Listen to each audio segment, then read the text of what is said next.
Hello there everyone, welcome to the channel if you're new, welcome back if you aren't. I'm EDJ. Last time we covered the death of Julius Caesar, now we're going to be covering the immediate fallout and, Caesar's funeral. So I don't really have much else to say other than, yeah, the Republic's dead. It's about to downward spiral quickly, so let's enjoy this new chapter of the Caesar legacy now, with the rise of the Triumvirate and of Augustus Caesar, for now known as Octavian. So yeah, let's just get to it. I just want to binge this all out, so yeah, let's get to it, shall we?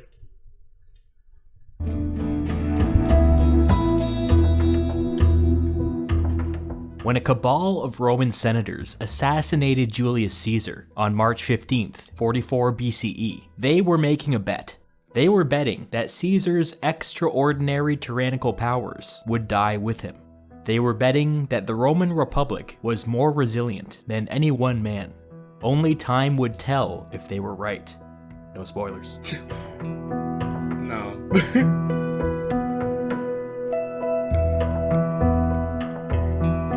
In the moments after Caesar's assassination, the conspirators marched out of the theater of Pompey and proudly showed off their blood-soaked weapons, hands, and clothing. In fact, many conspirators who had failed to get in on the action ran over and dipped their hands in Caesar's blood just for appearances. Caesar's co-consul Antony had not been present for the assassination. He had been strategically detained outside. When he learned of Caesar's fate, he threw on some clothing to disguise himself as a slave, rushed home, and began planning his flight from the city. As a group, the conspirators crossed the Pomerium and marched on the Capitoline Hill, escorted by armed gladiators. They picked up a bunch of followers along the way. Somebody grabbed a pole, placed the iconic hat worn by freed slaves on it, and carried it high in the air before the victorious conspirators. The tyrant was dead. Rome was free. Word began to spread throughout the city. The ringleaders of the successful conspiracy, Decimus, Cassius, and Brutus, were overjoyed. But by the time they reached the Capitoline Hill, the city was falling into a bit of a panic. The streets were empty. The rumor was that a group of senators and gladiators had gone mad and were indiscriminately killing people on sight. People were fleeing to their homes. Several conspirators, including Brutus, addressed a small crowd, saying, in part, "There's no reason to be upset. Nothing bad has happened. Nobody has been murdered. A tyrant has been killed." We don't have a lot of details from this speech, but the general vibe is that it didn't go over that well. When the crowd was informed of Caesar's death, they mostly just listened in silence. For all of Caesar's faults, he was popular with the people. Now, the future of Rome was uncertain.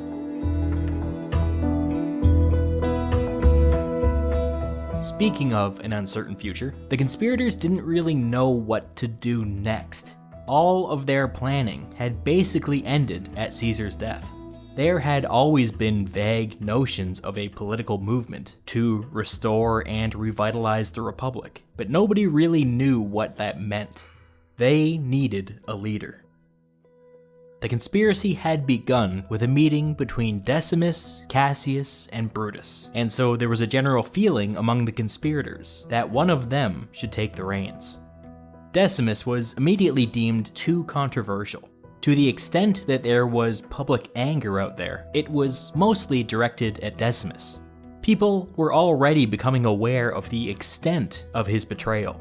The fact that Decimus and Caesar broke bread the night before the assassination would become a big deal in the days to come. Decimus was fine with this. He was a military man and had very little experience with or taste for politics. Cassius was another possibility, but he was another military man with a reputation as a hothead. Personally, he had very little time for diplomacy, not a great quality in a politician. That left Brutus.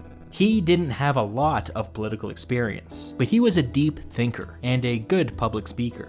He also had a famous name, claiming to be the descendant of another famous Brutus, who had founded the Republic by expelling the last king of Rome. Wow. The message of another Brutus expelling another king, founding another republic, was powerful.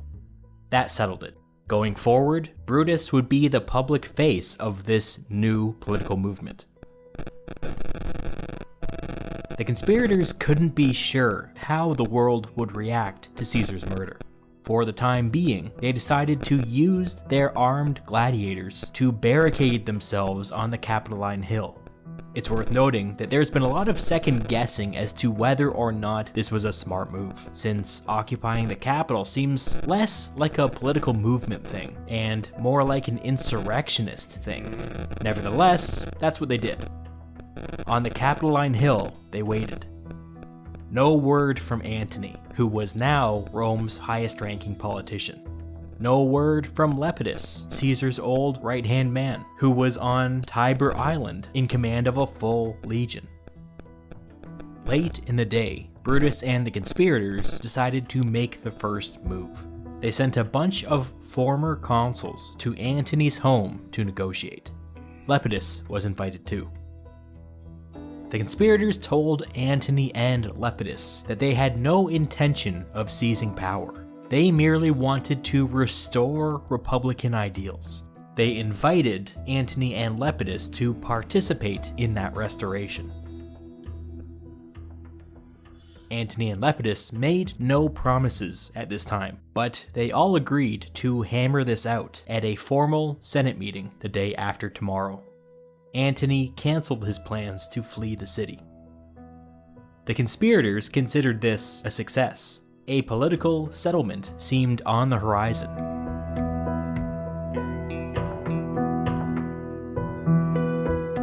That evening, the conspirators fanned out throughout the city, meeting privately with so-called neutral senators. Nobody knew what would happen during the Senate meeting, but they needed to know that they had numbers on their side. But they weren't the only ones busy that night. Under the cover of darkness, Lepidus's legion moved off of Tiber Island, crossed the Pomerium, and occupied key government buildings in the Roman Forum. While this was happening, Antony met with Caesar's wife, now widow, Calpurnia. With her permission, Antony took control of a portion of Caesar's vast fortune and all of his private correspondence. This transfer was an informal signal from Calpurnia indicating who should be the heir to Caesar's political movement. A massive win for Antony. Client to creator relationship is crucial. We all know that one person that sounds extremely boring and a little. The Senate meeting took place in the Temple of Tellus, on neutral ground, way over on the Esquiline Hill. Lepidus stationed soldiers just outside the temple. Brutus decided that for their own safety, none of the conspirators should attend the meeting. This was perhaps a foolish move, and it was much criticized after the fact, but Lepidus's soldiers inside of Rome's Pomerium were making everybody nervous. The conspirators sent a bunch of prominent senators to advocate on their behalf, including perhaps the most prominent senator of all, Marcus Tullius Cicero. The Senate was broadly supportive of what the conspirators had done. They agreed that Caesar showed kingly ambitions, and many argued that the Senate should somehow thank the conspirators for their service to the Republic. Antony rose to speak. He said that a Roman consul had been assassinated, and Caesar's soldiers would not— He was a consul of Rome! No, sorry. But, man. It goes to show you, just if Mark Antony probably hadn't intervened, there could have been a chance that Caesar's assassination would have been celebrated. It's a weird thought to have. Tolerate the Senate thanking his killers. That would be a step too far. Another question facing the Senate, just as important, was whether or not they considered Caesar a tyrant. If Caesar was declared a tyrant, all of his political acts would be declared illegal and would be repealed. Caesar had pushed through a ton of legislation. This would be incredibly chaotic. Additionally, anybody appointed to office by Caesar would have to step down. Antony offered a compromise. He said that if the Senate agreed to ratify all of Caesar's acts, he would agree to offer the conspirators not exactly thanks, but amnesty, a truce, an end to the violence. Cicero made a long speech in favor of Antony's compromise position, and with his support, the Senate made it official. All of Caesar's legislation was ratified by the Senate. The conspirators were granted immunity for Caesar's murder. An interesting footnote to all this is that Cicero would later write that he did not feel free to speak his mind during this Senate meeting. The conspirators had their gladiators, Antony and Lepidus had their soldiers, and Cicero had nothing. He saw a chance at peace, and he took it. But in no way was he comfortable ratifying Caesar's illegal actions. That evening, as a symbol of their reconciliation, Antony hosted Cassius for dinner, and Lepidus hosted Brutus. At the Antony-Cassius dinner, Antony tried to lighten the mood by joking around and asking if Cassius had a dagger hidden on him. Cassius replied, "I own such a dagger, and if you follow in Caesar's footsteps, maybe you'll get to see it someday." Oh my goodness. Yeah, Cassius is on edge, I'm getting. Oh my goodness. After this reconciliation, right? You really want to start another conflict, don't you? Good lord. Cassius's reputation as a hothead was well earned. Soon after this rapprochement between the two factions, a small group of Caesarians met in Antony's home and opened up Caesar's last will and testament. Its contents were surprising.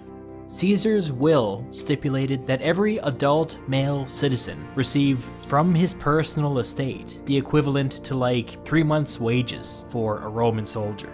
A truly mind-blowing expense, incredibly generous, and enough money to really make a difference in the lives of Rome's poor. He also gifted to the Roman people one of his estates on the other side of the Tiber, saying that it should be converted into a public park.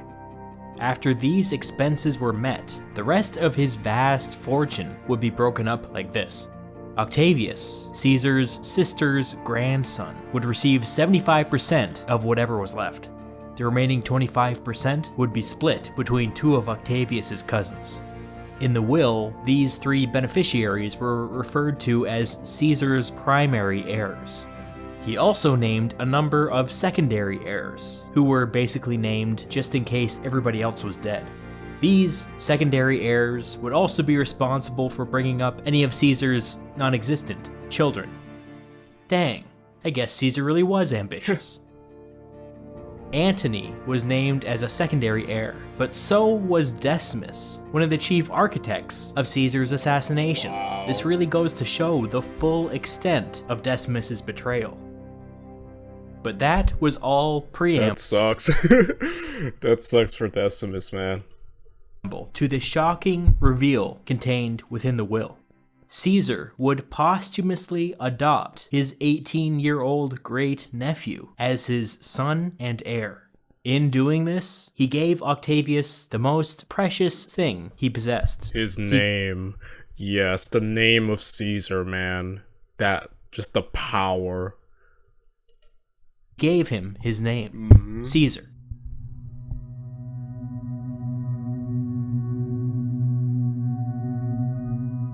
Reportedly, Antony felt slighted by Caesar's will.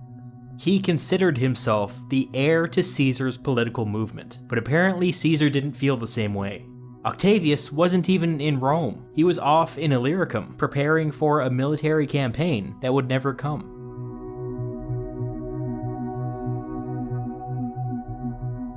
thousands and thousands of people attended Caesar's funeral. Roman funerals were highly theatrical events. I won't get into all the details, but just for example, rich people would hire actors to dress up as the deceased party to give speeches on their behalf. This was in addition to musical acts, parades, all kinds of wild stuff. Dang, it's like a festival. It's like I guess, almost comes across as a celebration, but I suppose it is, right? In a sense. Yeah, it doesn't seem too depressing. I mean, it is, obviously, it's still a funeral, but with all these things, are you kidding me? Caesar's funeral was a lot, even by Roman standards. His body was carried into the Forum by a phalanx of veterans of the Gallic Wars. Before them, on the tip of a spear, they carried the clothes that Caesar was wearing when he died, still crusted with his blood. The veterans placed Caesar's body on a golden shrine high up on a speaking platform. Then, several of Caesar's friends and colleagues spoke to the crowd. This is where Antony gave his famous "Friends, Romans, Countrymen" speech in Shakespeare's Julius Caesar. The speech is worth reading on your own simply because it's a great piece of writing, but it's not accurate. What actually happened is way weirder. Antony read a As history is often much more weirder than fiction.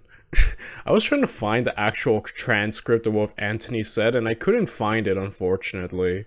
Which sucks, because I wanted to know what the heck he said at this time, right? It's like one of the most important speeches of the era of probably history. So, you know.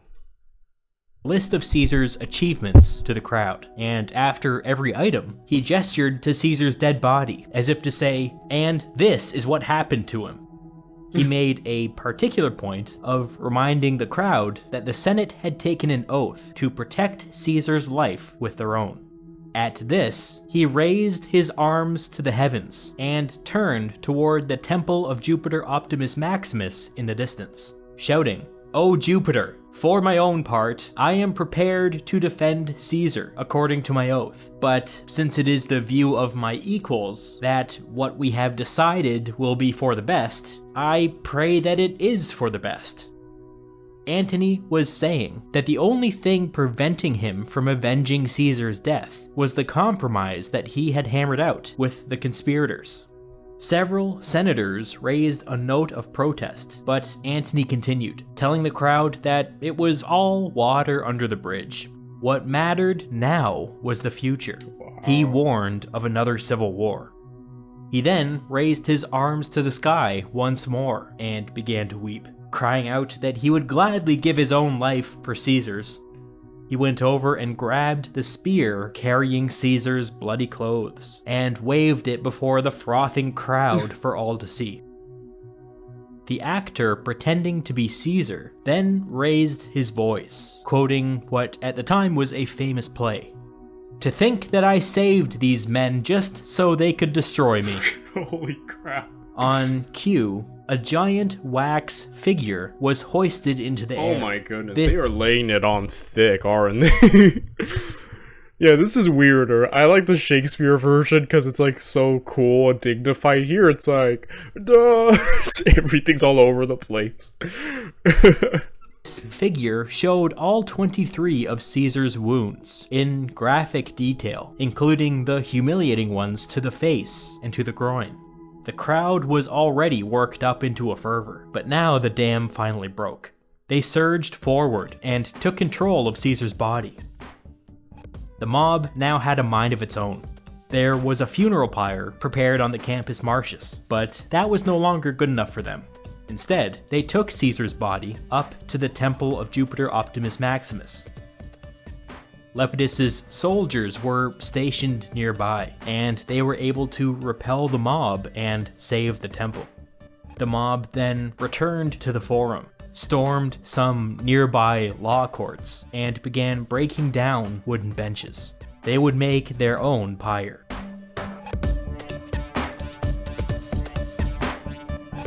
Caesar's body was placed upon a makeshift pyre in the middle of the Roman Forum, and the pyre was lit. As a sign of respect, nearby soldiers spontaneously began throwing their weapons and armor into the fire. What followed genuinely turned into mass hysteria.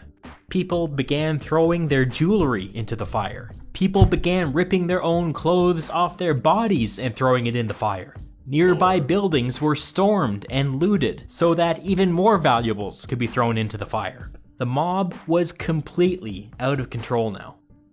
Several groups showed up outside the homes of Brutus and Cassius with the intention of dragging them outside and doing who knows what to them.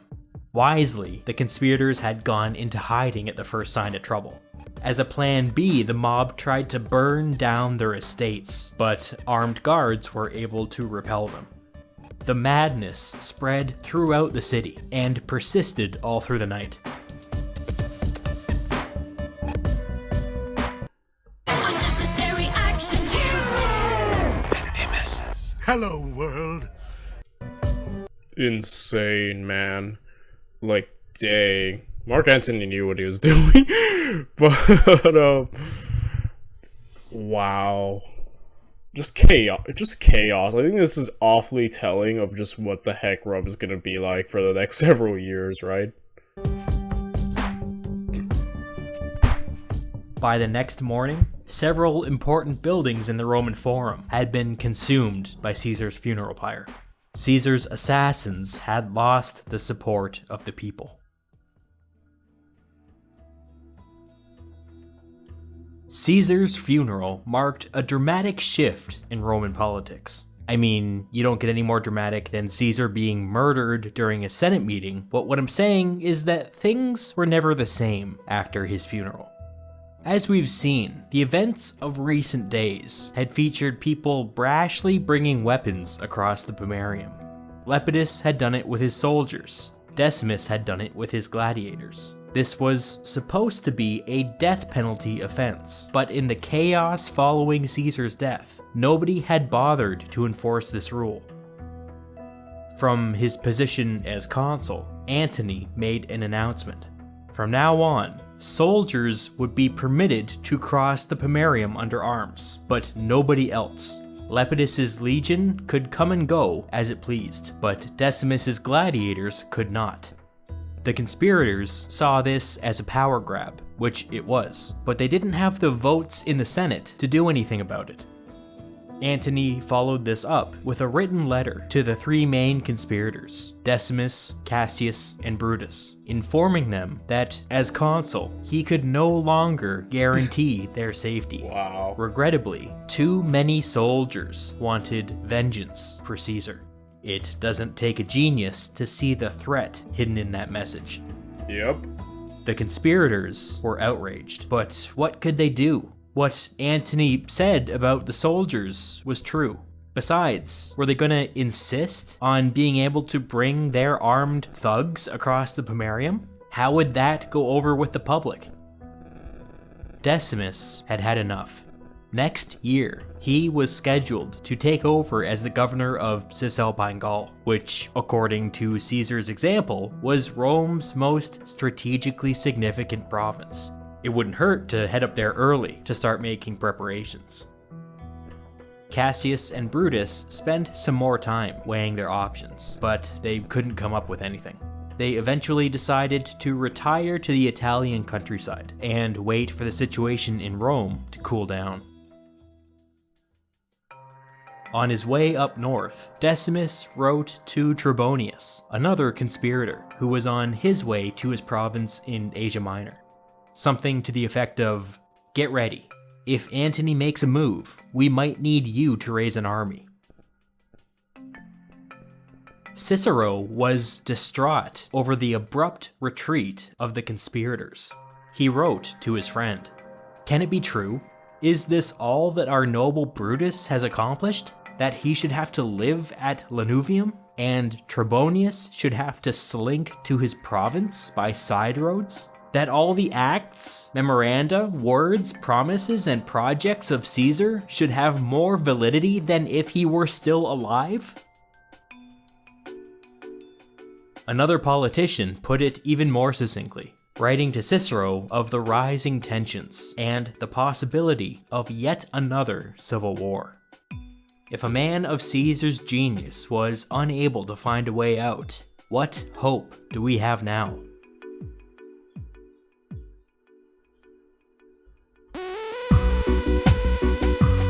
Dang, and next is Cicero's finest hour.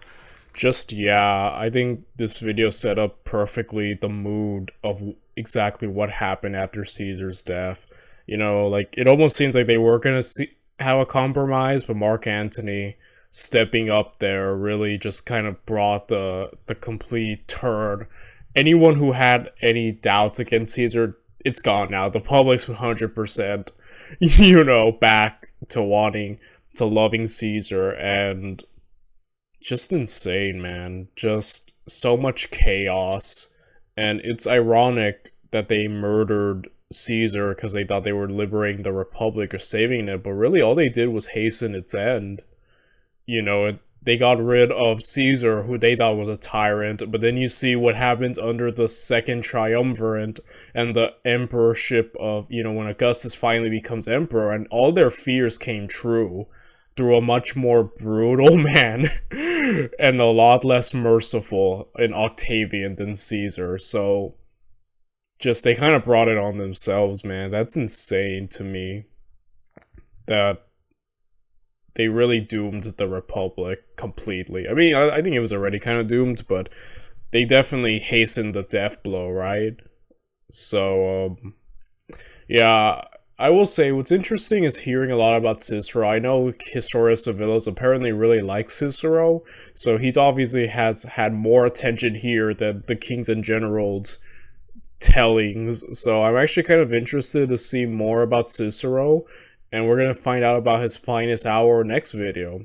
So I'll see you then, everyone. Goodbye.